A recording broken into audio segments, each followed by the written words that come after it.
What's up guys, I'm Nick from Finer Life. We got Joe behind the camera, and today I'm going to be talking about whether or not the 2018 Audi R8 V10 Plus is actually a daily drivable supercar.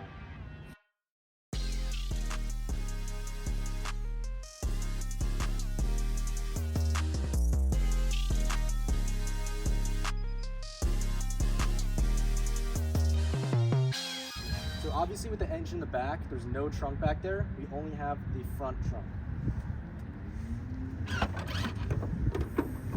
You see there's plenty of room in here for groceries, for backpacks, duffel bags.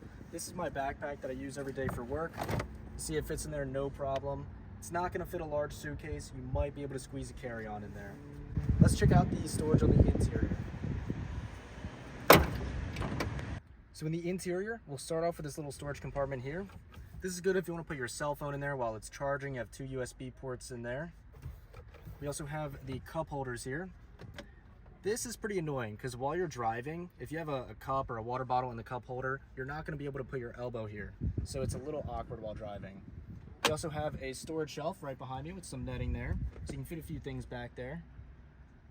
Last but not least, we have door pockets. These are pretty standard size. You can put a water bottle or a cell phone in there, no problem.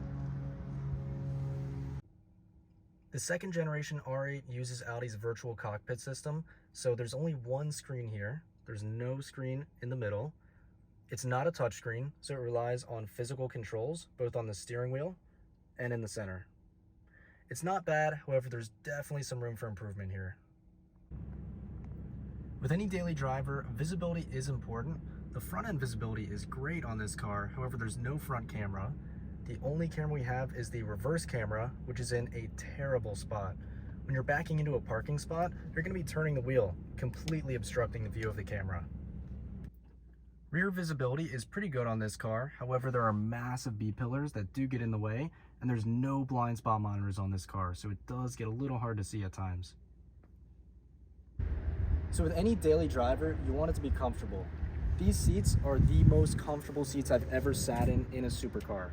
I've had an Aston Martin Vantage, I've had AMG GTSs. These definitely take the cake on the most comfortable seats.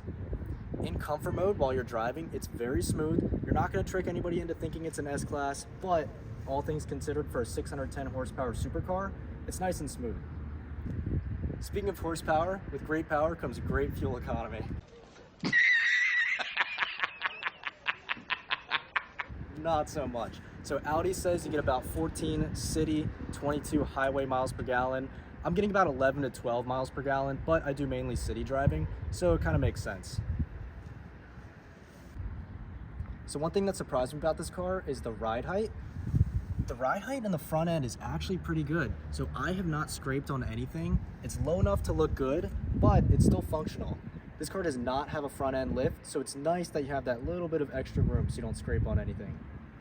So living in Florida, we get a ton of rain. So it's really nice that this car has four-wheel drive standard on the V10 Plus model.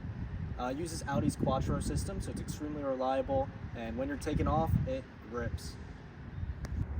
So after owning this car and daily driving it for the past month, I think it's a great daily driver for my needs. I only drive about 5 to 10 miles per day, so I'm not putting too many miles on it, and I don't have a family, so I don't have kids, so I don't need a 4-seater, 5-seater. I don't need a ton of storage space, so it fits my needs perfectly, and it looks absolutely incredible while doing it. Thanks for watching, everybody. Make sure to like, comment, and subscribe to Finer Life for more content.